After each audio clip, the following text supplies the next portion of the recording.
Bhagavad Gita quotes YouTube channel में आप सभी का स्वागत है। आज हम भगवद गीता के एक बहुत ही खास श्लोक पर बात करेंगे और साथ में एक कहानी भी है, आत्मा की अमरता, दीप्ति की यात्रा। इनके जरिए हम समझने की कोशिश करेंगे कि आत्मा क्या है, मृत्यु का असली मतलब क्या है। तो चलिए शुरू करते हैं। गीता का वो श्लोक है, न जायते म्रियते वा कदाचिन नायम भूत्वा भविता वा न भूयः अजो नित्यः शाश्वतोयम पुराणो न हन्यते हन्यमाने शरीरे।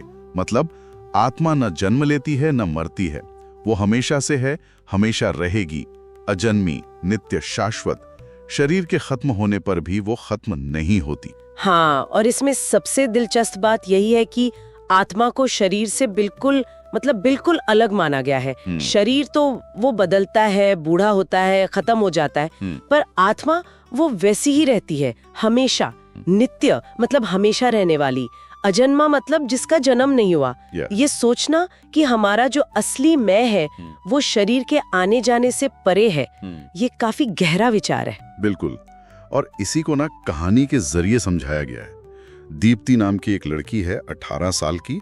उसके दादाजी गुजर गए हैं और वो बहुत दुखी है। उसके मन में सवाल हैं कि क्या दादाजी अब हैं ही नहीं, क्या मौत ही सब कुछ है।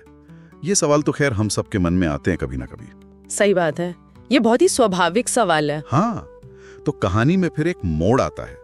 दीप्ति के टीचर उसे यही श्लोक सुनाते हैं और समझाते हैं बड़े सरल तरीके से कि जैसे हम कपड़े बदलते हैं ना, पुराने उतार कर नए पहन लेते हैं, आत्मा भी बस शरीर बदलती है। मौत अंत नहीं, बस एक बदलाव है। ये कपड़े बदलने वाली मिसाल कितनी सीधी और असरदार है ना? बहुत ज्यादा। और दीप्ति पर इसका असर भी होता है। उसे पहली बार ये एहसास होता है कि हाँ, दादाजी का शरीर नहीं रहा, पर वो खुद, उनकी आत्मा, वो कहीं ना कहीं अब भी है। उसका दुख एकदम से गायब नहीं होता, पर हाँ, मन हल्का जरूर होता है, एक शांति मिलती है।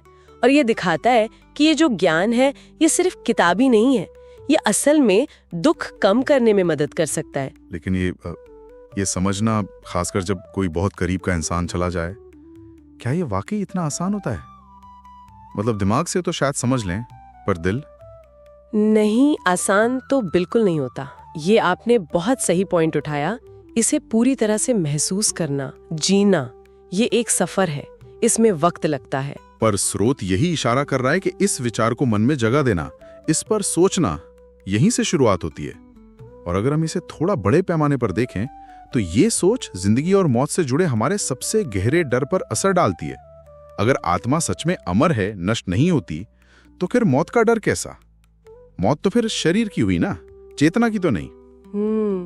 तो मतलब इस पूरी बातचीत का निचोड़ ये है कि हम सिर्फ ये शरीर नहीं है, हमारी असली पहचान, हमारा अस्तित्व, वो इस शरीर पर निर्भर नहीं है। बिल्कुल सही, हम इससे कहीं ज्यादा गहरे और स्थायी हैं। और जैसा स्रोत कहता है, जो इस सच्चाई को समझ लेता है वो डर और दुख से ऊपर उठ जाता है। पर यहाँ एक और सवाल खड़ा होता है ना, कि अगर हम ये मान लें कि आत्मा अमर है, तो क्या इससे हमारे जीने का तरीका बदलेगा? हाँ, ये सोचने वाली बात है। क्या हम रिश्तों को अलग तरह से देखेंगे? चीजों से जुड़ाव वैसा ही रहेगा? या शायद हम हर पल को और खुलकर जिएंगे, ये जानते हुए कि ये सफर चलता रहेगा, रूप बदलते रहेंगे।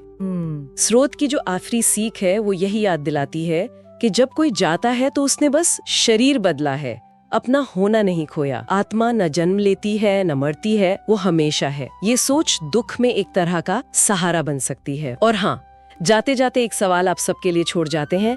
अगर आत्मा वाकई हमेशा रहने वाली है, सिर्फ रूप बदलती है, तो इस जिंदगी के रिश्तों को, कामयाबी, नाकामयाबी को, अनुभवों को हम किस नजरिए से देख सकते हैं? जरूर सोचिएगा इस पर। और अगर आपको ये बातचीत अच्छी लगी, कुछ काम की लगी, तो प्लीज इस वीडियो को लाइक करें, हमारे चैनल भगवद गीता कोट्स को सब्सक्राइब करें, कमेंट में अपने विचार बताएं और इसे उन लोगों के साथ शेयर करें जिन्हें शायद इसकी जरूरत हो। धन्यवाद।